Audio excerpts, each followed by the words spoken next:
Hello बच्चों, कैसे हो आप सब। आई होप आप सब अपनी पढ़ाई पर ध्यान दे रहे होंगे, अपने टारगेट्स को कंप्लीट कर रहे होंगे।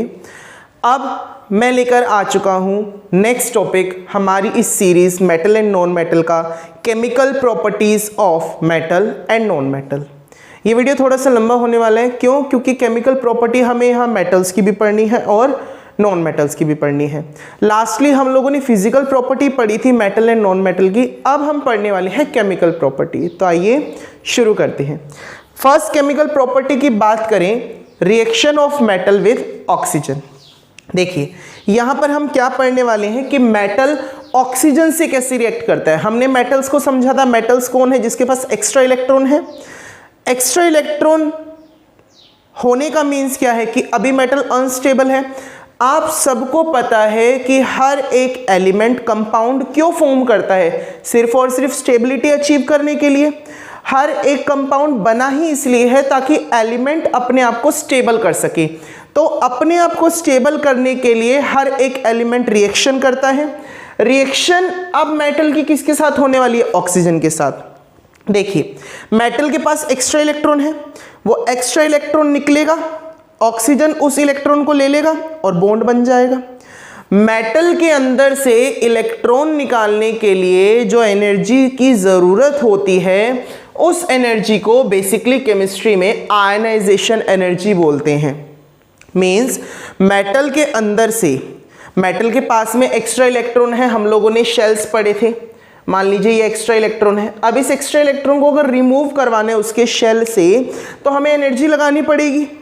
एनर्जी लगा के उसे बाहर खींचना पड़ेगा क्योंकि अंदर से प्रोटॉन उसको खींच रहा है। तो उस एनर्जी के थ्रू, जिसके थ्रू हम लोग इलेक्ट्रॉन को बाहर निकाल लेते हैं, उस एनर्जी को आयनाइजेशन एनर्जी कहते हैं।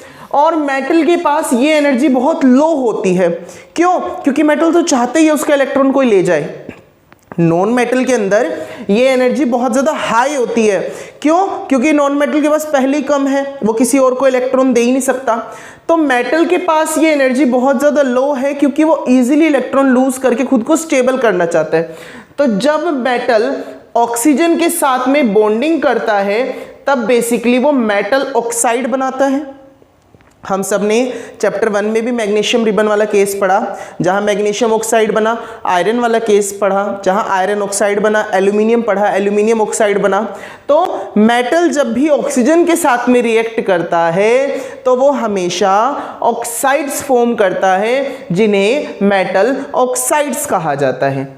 और जनरली ये बात आपको याद रखनी होगी कि metal oxide basic in nature होता है। ये हमने सेकंड चैप्टर में भी समझा था कि जितने मेटल ऑक्साइड हैं ये सब बेसिक हैं और जितने नॉन मेटल ऑक्साइड हैं ये सब एसिडिक हैं। तो अब ये होता कैसे है? मेटल के पास में एक्स्ट्रा इलेक्ट्रॉन है, उस पर आयनाइजेशन एनर्जी लगी, उसकी वजह से मेटल ने अपना इलेक्ट्रॉन छोड़ दिया और खुद को क्या बना लिया? Electro positive.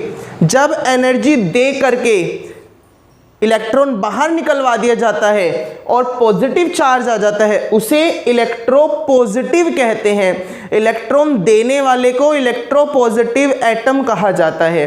तो इलेक्ट्रॉन दिया गया है और अगर इलेक्ट्रॉन लिया गया होगा तो उसको इलेक्ट्रॉन नेगेटिव कहेंगे। तो अब क्या बना? इलेक्ट्रो पॉजिटिव बना, इलेक्ट्रॉन रिलीज हो गया। अब ये इलेक्ट्रॉन ऑक्सीजन ले लेगा और बॉन्ड तैयार हो जाएगा। तो क्या हुआ? मैग्नीशियम का एग्जांपल लिया। मैग्नीशियम का एटॉमिक नंबर 12 होता है। पहले शेल में 2 इलेक्ट्रॉन, दूसरे शेल में 8 इलेक्ट्रॉन, 10 हो गए। 2 अभी भी एक्स्ट्रा है, तो 2 एक्स्ट्रा इलेक्ट्रॉन है। मैग्नीशियम ने अपने 2 एक्स्ट्रा इलेक्ट्रॉन रिलीज कर दिए। 2 एक्स्ट्रा इलेक्ट्रॉन जैसे ही रिलीज हुए, वो 2 एक्स्ट्रा इलेक्ट्रॉन किसने ले लिए? ऑक्सीजन ने ले लिए। मीन्स हमारे पास में जो मैग्नीशियम था उसने 2 इलेक्ट्रॉन रिलीज करवा करके दोनों के दोनों इलेक्ट्रॉन्स को बाहर निकलवा दिया। अब वो दोनों इलेक्ट्रॉन कहाँ आ गए? ऑक्सीजन के पास आ गए। ऑक्सीजन ने वो दोनों इलेक्ट्रॉन लेकर के अपनी भूख पूरी कर ली। ऑक्सीजन को भी तो 2 इलेक्ट्रॉन चाहिए थे ना। तो यही हुआ, मैग्नीशियम ने जब ऑक्सीजन से रिएक्शन करी तो मैग्नीशियम ऑक्साइड कैसे बना? मैग्नीशियम मेटल था, उसने अपना इलेक्ट्रॉन छोड़ा एटमॉस्फेयर में, वो इलेक्ट्रॉन ऑक्सीजन ने ले लिया और क्या तैयार कर दिया? ऑक्साइड। कुछ मेटल बहुत ज़्यादा रिएक्टिव हैं जो हवा में पड़े पड़े रिएक्ट कर जाते हैं, जैसे सोडियम पोटेशियम, ये ऑक्सीजन में भी रिएक्शन करके ऑक्साइड बना लेते हैं। कुछ थोड़े कम रिएक्टिव हैं जिन पे ऑक्सीजन कोरिजन की फॉर्म में रिएक्ट कर लेती है, जैसे एल्यूमिनियम और आयरन, इनको जंग लग जाता है ना, क्यों? क्योंकि ये थोड़ा कम रिएक्टिव है। पर ये सोडियम की तरह नहीं है कि एकदम से ब्लास्ट करेंगे। सोडियम तो ब्लास्ट की फॉर्म में रिएक्ट करता है, एकदम से आग लगा लेता है। अगर उसको केरोसिन में ना रखा जाए, हवा में भी अगर उसे रखते तो भी रिएक्ट कर जाता है, आग पकड़ लेता है और बहुत ज़्यादा एक्सक्लूसिव फॉर्म में, बहुत ज़्यादा खतरनाक फॉर्म में ऑक्साइड बना रहे। पर कुछ जो है इतना खतरनाक फॉर्म में रिएक्ट नहीं करते, धीरे धीरे रिएक्ट करते रहते हैं और खुद को धीरे धीरे कमज़ोर करके अपना ऑक्साइड बना लेते हैं, जैसे एल्यूमिनियम और आयरन। कुछ बहुत कम रिएक्टिव हैं, जैसे कॉपर, उसको रिएक्ट करने में बहुत टाइम लग जाता है और कॉपर ऑक्साइड बनाता है। पर इसके अलावा कुछ ऐसे हैं जो रिएक्ट कर ही नहीं पाते, जैसे सिल्वर, गोल्ड, प्लेटिनियम, मरकरी, ये हवा के अंदर रिएक्ट नहीं करते। इनकी रिएक्शन में इतना लंबा टाइम लग जाता है कि वो बहुत समय बाद में जाकर के अपने अंदर चेंज शो करते हैं। जैसे सिल्वर काली पड़ती है तो एकदम से तो काली नहीं पड़ती ना, कई महीनों के बाद में जाकर के सिल्वर काली पड़नी शुरू होती है। तो कहने का मीन्स क्या है कि मेटल की जो ऑक्सीजन के साथ रिएक्शन है ये अलग अलग स्टेज पर हो रही है। कहीं बहुत ज़्यादा हाई है, ये हाई है, कहीं मीडियम है, ये दोनों मीडियम है, और कहीं बहुत लो है। कहने का मीन्स क्या है कि हमारे पास में जो ऑक्सीजन के साथ रिएक्शन है वो ऑक्सीजन के साथ रिएक्शन करके मेटल ऑक्साइड तैयार करता है और ऑक्साइड तैयार करके बेसिक नेचर का हमें सब्सटेंस देता है। तो बेसिकली आप इस ऑक्साइड वाले कंसेप्ट को उतार सकते हैं। अब चलते हैं रिएक्शन विद वाटर के साथ में। देखिए, मैटर के अंदर ये टेंडेंसी होती है, मेटल पानी में सोल्यूबल होता है, मेटल पानी के अंदर डिसोल्व हो सकता है, पानी के साथ में रिएक्शन कर सकता है। जैसे आपने कैल्शियम देखा होगा, कैल्शियम को पानी में डाला तो बबल्स निकलने लग जाते हैं, है ना, रिएक्शन हो रही है ना। तो मेटल के अंदर ये प्रॉपर्टी है कि वो बेसिकली पानी के अंदर डिसोल्व हो जाता है। तो जब वो पानी के अंदर डिसोल्व होता है तो हमें basically metal hydro oxide produce करता है। क्या प्रोड्यूस कर रहा है? Hydro oxide. दैट मीन्स जब मेटल के साथ में रिएक्शन हो रही है वाटर की, तब हमें हाइड्रो ऑक्साइड कलेक्ट होता है। फॉर एग्जाम्पल, सोडियम की रिएक्शन जब कोल्ड वाटर के साथ करी गई, ध्यान रखिए सोडियम हॉट वाटर के साथ रिएक्शन नहीं करता, कोल्ड वाटर की बात हो रही है यहाँ पे। जब सोडियम की रिएक्शन नॉर्मली कोल्ड वाटर के साथ करी गई तो हमें सोडियम हाइड्रोक्साइड मिला और इतनी ज़्यादा हाइड्रोजन गैस प्रोड्यूस हुई कि उस हाइड्रोजन गैस ने फायर कैच कर ली। दैट मीन्स इतनी हाइड्रोजन गैस निकली कि उस हाइड्रोजन गैस में आग लग गई। दैट मीन्स एकदम एक्सक्लूसिव फॉर्म के अंदर वाटर के साथ में सोडियम ने रिएक्ट करी। वहां पर भी हमने कहा कि सोडियम हाईली रिएक्टिव है, यहां पर भी हमने कहा सोडियम हाईली रिएक्टिव है। इसी का ही दूसरा भाई पोटेशियम भी है जो इसी की जितना ही हाईली रिएक्टिव है। अब आते हैं कैल्शियम के साथ। जब कैल्शियम की रिएक्शन हमने रूम टेम्परेचर वाले वाटर के साथ करवाई तब हमने क्या देखा? कैल्शियम हाइड्रोक्साइड बना, सिलेक्टर लाइम बन गया और सिलेक्टर लाइम के टाइम पे हाइड्रोजन गैस प्रोड्यूस हुई, पर इतनी हाइड्रोजन गैस प्रोड्यूस नहीं हुई कि उसको आग लग जाए। नहीं, हाइड्रोजन एक्सोथर्मिक तो हुआ पर इतना एक्सोथर्मिक नहीं हुआ कि उसको फायर कैच हो जाए। दैट मीन्स अभी तक मेटल की जितनी भी रिएक्शन निकाली है हमने, उन सब के अंदर एक बात सेम है कि सब एक्सोथर्मिक है। और ये बात मैंने आपको पहले भी कही थी कि मेटल इतने ज़्यादा रिएक्टिव होते हैं कि वो बेसिकली एक्सोथर्मिक नेचर ही शो करते हैं। नेक्स्ट एग्जाम्पल पर जाएं, मैग्नीशियम। मैग्नीशियम कभी भी कोल्ड वाटर के साथ रिएक्ट नहीं करता। मैग्नीशियम के लिए हमें हॉट वाटर ही चाहिए होता है या स्टीम चल जाती है, भाप। तो मैग्नीशियम की रिएक्शन जब हमने हॉट वाटर के साथ करी तब तो हमें मैग्नीशियम हाइड्रोक्साइड मिल गया, जैसा कि बेसिकली हमने नेचर में कहा है, हाइड्रोजन गैस प्रोड्यूस हो गई। पर नोट डाउन करिए, याद रखिए, मैग्नीशियम की रिएक्शन जब स्टीम के साथ होती है तब मैग्नीशियम हाइड्रो ऑक्साइड नहीं, मैग्नीशियम ऑक्साइड देता है। मैग्नीशियम की रिएक्शन अगर स्टीम के साथ हो रही है तो मैग्नीशियम हाइड्रोक्साइड नहीं देता, मैग्नीशियम ऑक्साइड देता है। सेम ऑक्सीजन वाले केस की तरह, जैसे ये ऑक्सीजन के साथ रिएक्ट नहीं कर रहे थे, यहाँ पर भी लेड, सिल्वर, कॉपर, गोल्ड, ये वाटर के साथ में रिएक्शन शो नहीं करते क्योंकि वहां पे हाइड्रोजन को डिस्प्लेस करना होगा और इनके अंदर इतनी डिस्प्लेसमेंट पावर नहीं है। हमने जो एक्टिविटी सीरीज सीखी थी, रिएक्टिविटी सीरीज देखी थी, केदारनाथ का माली आलू जरा फीके पकाता है, उसके अकॉर्डिंग ये एलिमेंट्स लो रिएक्टिविटी सीरीज के अंदर आते हैं, जिस वजह से ये हाइड्रोजन को डिस्प्लेस नहीं कर पाते। अब चलते हैं अगली प्रॉपर्टी की तरफ। आप वीडियो पॉज करके इन दो प्रॉपर्टीज को उतार सकते हैं। अब आ गए हैं नेक्स्ट प्रॉपर्टी की तरफ, that is reaction of metal with dilute acid. देखिए, हम सभी ने अभी अभी क्या समझा कि मेटल की रिएक्शन ऑक्सीजन के साथ होती है तो मेटल डिग्रेड फॉर्म में चला जाता है, कमजोर चला जाता है। तो कमजोर होने का मीन्स क्या, मेटल अपने आप को खत्म कर देता है। उदाहरण के लिए अगर मैं बात करूं तो पहले के टाइम में कली करने वाला आया करता था, इसको एनोडाइजिंग प्रॉपर्टी बोलते हैं। एनोडाइजिंग एक ऐसी प्रोसेस थी जिस प्रोसेस के थ्रू आप लोगों को बेसिकली एक मेटल के ऊपर दूसरी मेटल चढ़ाकर दे देते थे। सेम ही होती थी वो, like as aluminium metal anodizing process के अंदर आता है। इस प्रोसेस में क्या होता है, एक एल्यूमिनियम के ऊपर दूसरी एल्यूमिनियम कवर कर दी जाती थी, तो एल्यूमिनियम के ऊपर एक और एल्यूमिनियम आ गई, जिसकी वजह से क्या हुआ, एल्यूमिनियम कोरेसिव प्रॉपर्टी को टच नहीं करेगी, उसका कोरिजन कम होगा क्योंकि अंदर भी एल्यूमिनियम ही है ना। तो एनोडाइजिंग प्रोसेस के थ्रू क्या करा, मेटल को प्रोटेक्ट करने की कोशिश करी। यहां पर क्या है, यहां पर डाइल्यूट एसिड से रिएक्शन करी जा रही है, वहां तो हवा से रिएक्शन हो रही थी, अब किससे है, एसिड से। हम लोगों ने last chapter acid base and salt के अंदर ये क्वेश्चन पूछा था कि हम डाइल्यूट एसिड की जगह कंसंट्रेटेड एसिड क्यों नहीं लेते, तो हमें वहां पर आंसर क्या कलेक्ट हुआ था कि अगर हम लोग डाइल्यूट एसिड की जगह कंसंट्रेटेड एसिड लेंगे तो हमें प्रोडक्ट में हाइड्रोजन गैस नहीं मिलेगी। इसी वजह से बेसिकली जब एसिड के साथ रिएक्शन होती है तो हम लोग डाइल्यूट एसिड ही यूज करते हैं। तो जब मेटल रिएक्ट करता है डाइल्यूट एसिड के साथ में, तब वो बेसिकली सोल्ट प्रोड्यूस करता है और क्या करता है, हाइड्रोजन गैस फॉर्म करता है। क्या करेगा, एक तो सोल्ट बनाएगा और एक हाइड्रोजन गैस प्रोड्यूस करेगा। अब दो तरीके के मेटल थे, highly reactive metal, low reactive metal. High reactive metal react करके हाइड्रोजन गैस प्रोड्यूस करते हैं, पर लो रिएक्टिव मेटल रिएक्ट करते ही नहीं। लाइक एज पोटेशियम और सोडियम हाईली रिएक्टिव है, दोनों ने सोल्ट तैयार कर दिया और हाइड्रोजन गैस बना दी। आप सबके मन में डाउट हो रहा होगा कि सर ये पोटेशियम और हाइड्रोजन क्लोराइड जब मिला तब KCl कैसे बना। हम लोगों ने 9th क्लास में सीखा था ना कि जो वैलेंसी है उसको नीचे पुट करो, दूसरे एलिमेंट की प्रॉपर्टी को, दूसरे एलिमेंट की वैलेंसी को पुट करो, क्रॉस मल्टीप्लाई करो, जो आंसर आया वो कंपाउंड बनेगा। तो पोटेशियम की वैलेंसी 1, क्लोरीन की वैलेंसी 1, दोनों की क्रॉस मल्टीप्लाई करी, KCl तैयार हो गया। तो ये जो मेथड था कंपाउंड फॉर्मेशन का, ये हम लोगों ने 9th क्लास में सीखा था। अब क्या हो रहा है, मेटल की रिएक्शन, हर एक मेटल की रिएक्शन हमारे एसिड के साथ में हो रही है और अकॉर्डिंग टू वैलेंसी हमारे पास यहाँ कंपाउंड बन रहा है।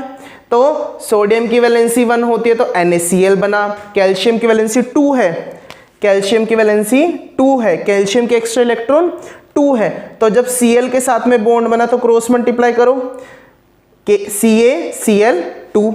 जिंक की वैलेंसी 2 है तो ZnCl2, आयरन की वैलेंसी यहाँ पर 2 है तो इसलिए FeCl2। दैट मीन्स जब मेटल रिएक्ट कर रहा है एसिड के साथ में तो वो सोल्ट प्रोड्यूस करवा रहा है और हाइड्रोजन गैस प्रोड्यूस करवा रहा है। पर इसके बावजूद भी हमारे पास में कुछ ऐसे मेटल्स हैं जो हाइड्रोजन को डिस्प्लेस करवाने में सक्षम नहीं है, तो वो रिएक्शन शो नहीं करते। कॉपर, सिल्वर, गोल्ड, प्लेटिनियम, ये सब बेसिकली अपनी प्योर फॉर्म में एसिड्स के साथ रिएक्शन नहीं करते। तो ऐसा कहा गया है कि एक एसिड बनता है, बेसिकली इनको, जैसे गोल्ड हो गया, सिल्वर हो गया, इनको नोबल मेटल कहा गया, नोबल मेटल, क्योंकि ये एसिड में रिएक्ट नहीं कर रहे थे। तब साइंटिस्टों ने एक न्यू एसिड तैयार करा जिसको एक्वारीजिया का नाम दिया गया। क्या नाम दिया? एक्वारीजिया। इस एक्वारीजिया में क्या था? इसमें नाइट्रिक एसिड HNO3 और HCl ये दोनों डला हुआ था। इसमें नाइट्रिक एसिड डला हुआ था और HCl हाइड्रोक्लोरिक एसिड डाला हुआ था। तो जब साइंटिस्टों को दिखा कि नोबल मेटल तो रिएक्ट ही नहीं करते एसिड के साथ में, तो साइंटिस्टों ने खुद का एसिड तैयार करा जिसको एक्वा रीजिया नाम दिया, और इसके अंदर नाइट्रिक एसिड और HCl एसिड दोनों मिक्स कर दिए। बस फर्क कितना था कि नाइट्रिक एसिड अगर 1 ग्राम लिया है तो हाइड्रोक्लोरिक एसिड 3 ग्राम लिया है। दैट मीन्स 1:3 की फॉर्म में, या कहूं 3:1 की फॉर्म में ये एसिड बनाया गया था, और इस एसिड में इतनी ताकत थी कि ये गोल्ड और सिल्वर इनके साथ भी रिएक्शन शो कर रहा था। तो जो ये नोबल मेटल्स थे जो एसिड के साथ रिएक्ट ही नहीं कर रहे थे, उन एसिड्स को भी रिएक्ट करवाने के लिए एक नया एसिड तैयार करवाया गया, स्ट्रॉन्गेस्ट एसिड तैयार करा जिसको बोला गया एक्वा रीजिया, जिसमें हाइड्रोक्लोरिक एसिड और नाइट्रिक एसिड 3:1 की फॉर्म में था। अब बेसिकली ये लास्ट चैप्टर में हमने पढ़ लिया था कि HNO3 एक ऐसा एसिड है जो हाइड्रोजन गैस प्रोड्यूस नहीं करता। क्यों नहीं करता? क्योंकि वो हाईली ऑक्सीडाइजिंग एजेंट है, तुरंत ही मिलने वाली हाइड्रोजन को ऑक्सीजन देकर के वाटर बना देता था। जैसे हाइड्रोजन निकल रही है, हाइड्रोजन निकली, इस हाइड्रोजन को तुरंत ही क्या करा, वाटर दे दिया, और H2O मिलकर के क्या बना देता था, वाटर। इस वजह से HNO3 बेसिकली हमें एसिड हाइड्रोजन की जगह वाटर दिया करता था। एक हमारे पास में एम्फोटेरिक ऑक्साइड है, ये थोड़ा अलग से कंसेप्ट है। एम्फोटेरिक ऑक्साइड जैसे मेटल ऑक्साइड होते हैं, ऐसे ही एक एम्फोटेरिक ऑक्साइड होता है। एम्फोटेरिक ऑक्साइड मेटल ऑक्साइड ही है, पर ये कौन से ऑक्साइड हैं जो एसिड और बेस दोनों के साथ मिलकर के सोल्ट एंड वाटर बनाते थे। न्यूट्रलाइजेशन रिएक्शन हमने पढ़ी थी, मेटल भी न्यूट्रलाइजेशन रिएक्शन देता है, नॉन मेटल भी न्यूट्रलाइजेशन रिएक्शन देता है। पर कुछ ऑक्साइड ऐसे थे जो एसिड और बेस दोनों के साथ मिलके सोल्ट एंड वाटर दे रहे थे, जैसे एल्यूमिनियम का ऑक्साइड और जिंक का ऑक्साइड। ये दो ऐसे ऑक्साइड थे जो एम्फोटेरिक ऑक्साइड हैं, जो चाहे एसिड से मिल जाए या चाहे बेस से। देखिए दोनों जगह सेम है ना, तो चाहे एसिड से मिले चाहे बेस से, हमें सोल्ट और वाटर ही मिल रहा था। ये थी हमारी third property, that is metal react with acid. Next property की तरफ मूव करते हैं, that is metal react with chlorine. अगर मेटल क्लोरीन के साथ रिएक्ट करता है तो वहां पर दो कंसेप्ट दोबारा से अराइज होते हैं, लो रिएक्टिव मेटल के लिए और हाई रिएक्टिव मेटल के लिए। हाई रिएक्टिव मेटल अगर रिएक्ट करता है तो उसको किसी चीज की नीड नहीं है, पर अगर लो रिएक्टिव मेटल क्लोरीन के साथ रिएक्शन करता है तो उसको हीट की नीड पड़ती है। दैट इज अगर हमारी रिएक्शन क्लोरीन के साथ होती है तो पहली बात तो मेटल क्लोराइड बना देगा, और ये क्लोराइड लो रिएक्टिव मेटल से तभी बनेगा जब उसको हीट दी जाएगी। जैसे सोडियम और क्लोरीन मिले, हाई रिएक्टिव मेटल है, इजिली क्लोराइड बना दिया, सोडियम क्लोराइड, कैल्शियम क्लोराइड। पर जिंक और एल्यूमिनियम जैसे ये कमजोर है, लो रिएक्टिव है, तो इनको हीट देनी पड़ी है क्लोराइड बनाने के लिए। तो जो प्रॉपर्टी है कि मेटल रिएक्ट करेगा क्लोरीन के साथ में, तो बेसिकली वो मेटल क्लोराइड बना देता है। लास्ट सेकंड प्रॉपर्टी पे अगर बात करें कि हाइड्रोजन के साथ में मेटल क्या रिएक्शन शो करता है, बेसिकली हर मेटल हाइड्रोजन के साथ रिएक्शन शो नहीं करता, सिर्फ हाई रिएक्टिव मेटल ही हाइड्रोजन के साथ में रिएक्शन शो करके हाइड्राइड बनाते हैं, जिनमें सोडियम, कैल्शियम, पोटेशियम ये सब आ सकते हैं। और जनरली ये सिर्फ क्या करेंगे, उसका हाइड्राइड फॉर्म कर देंगे। That means metal hydride, sodium hydride, calcium hydride, hydride form करेंगे जब मेटल हाइड्रोजन के साथ रिएक्शन करेगा। लास्ट प्रॉपर्टी पे अगर बात करूं कि अगर किसी और मेटल से हमारे मेटल की रिएक्शन हो जाए तो क्या होगा, हम लोगों ने सेकंड चैप्टर के अंदर समझा था कि डिस्प्लेसमेंट रिएक्शन मेटल्स के बीच में ही होती है।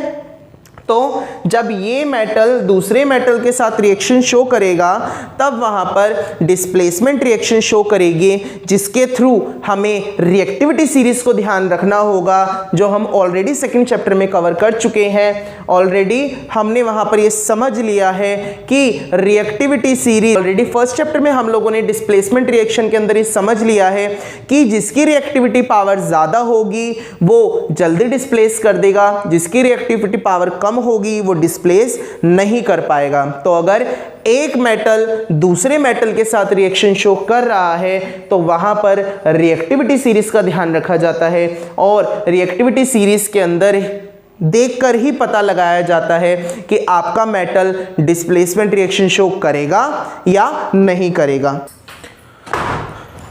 और अगर डिस्प्लेसमेंट की बात को शो करें, लाइक एस यहां देखिए जिंक मेटल है, कॉपर सल्फेट ब्लू कलर का मेटल कंपाउंड है हमारे पास में।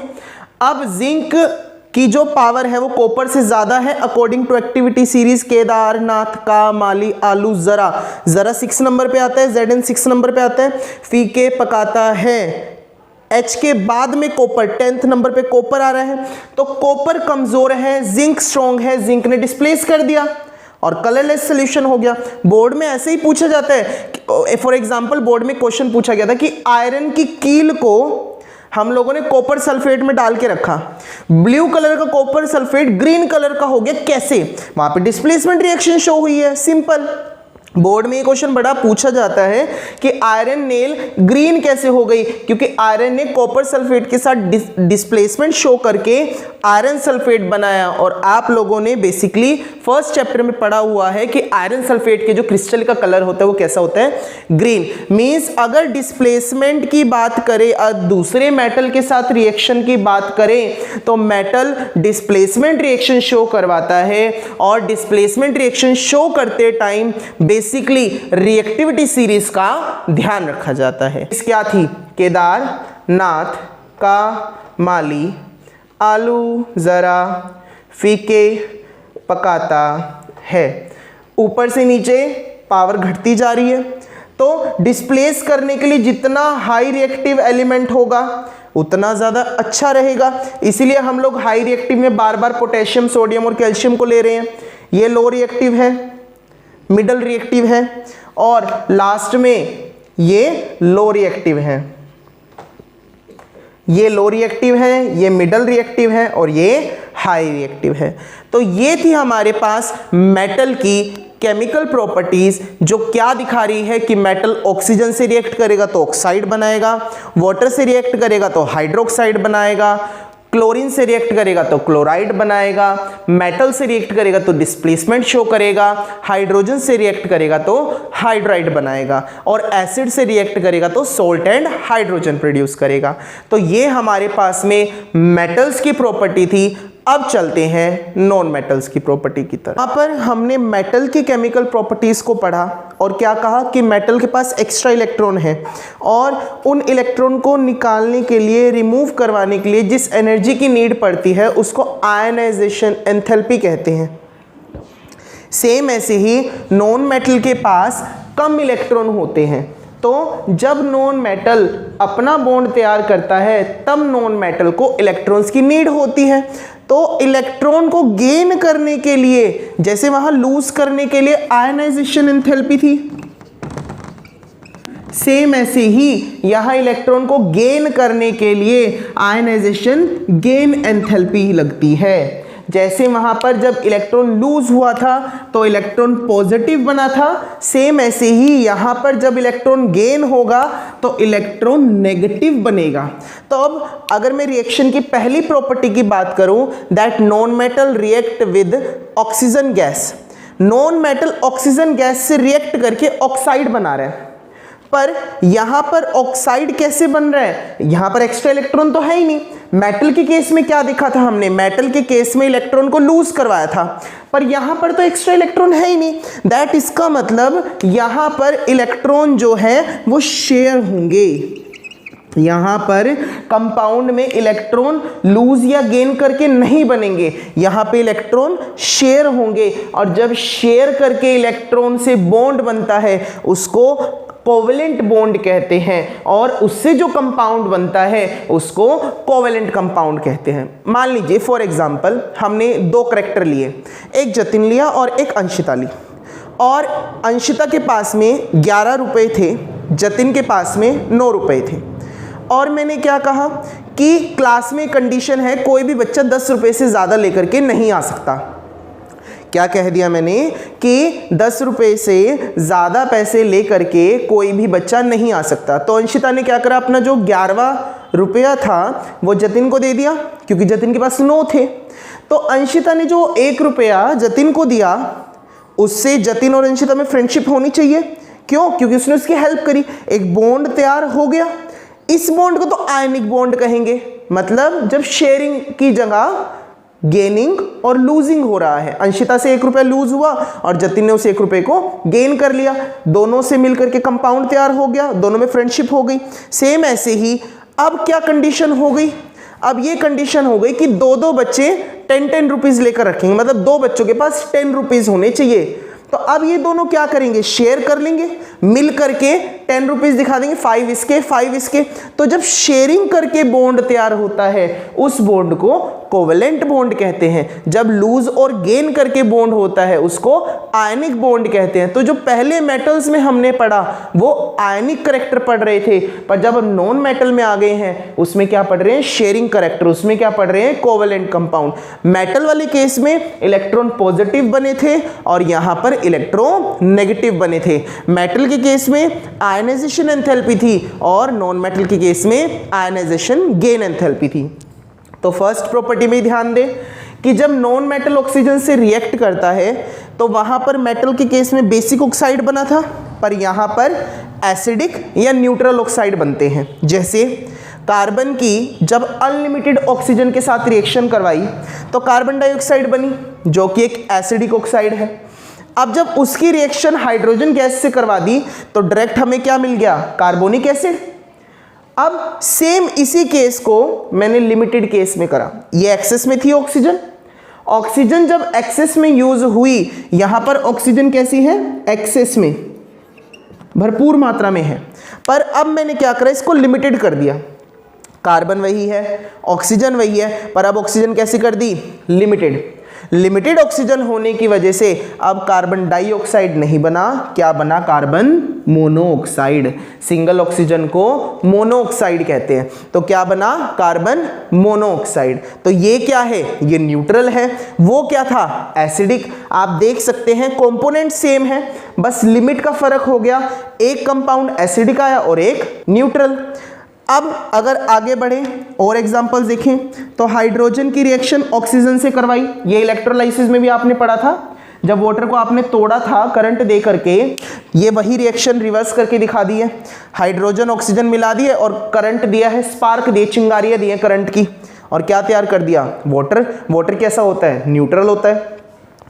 अमोनिया प्रोसेस के बारे में बात करें तो नाइट्रोजन की ऑक्सीजन से रिएक्शन करवाई और आपको पता है ये एंडोथर्मिक कंटेंट है, तो हमने यहाँ पे 3000 डिग्री सेल्सियस तक का इसको टेम्परेचर दिया। एंडोथर्मिक होने की वजह से टेम्परेचर देना पड़ेगा और क्या तैयार हो गया? Neutral nitrogen oxide. अब अगर बात करें सेकंड प्रॉपर्टी की तरफ, that non metal react with water. सबसे पहले मैं आप लोगों को बता दूं, नॉन मेटल सभी के सभी वाटर से रिएक्ट नहीं करते। सिर्फ और सिर्फ फ्लोरीन एक ऐसी नॉन मेटल है जो वाटर के साथ रिएक्ट करती है, पर वाटर से रिएक्ट करके वो हाइड्रोजन प्रोड्यूस नहीं करवाती।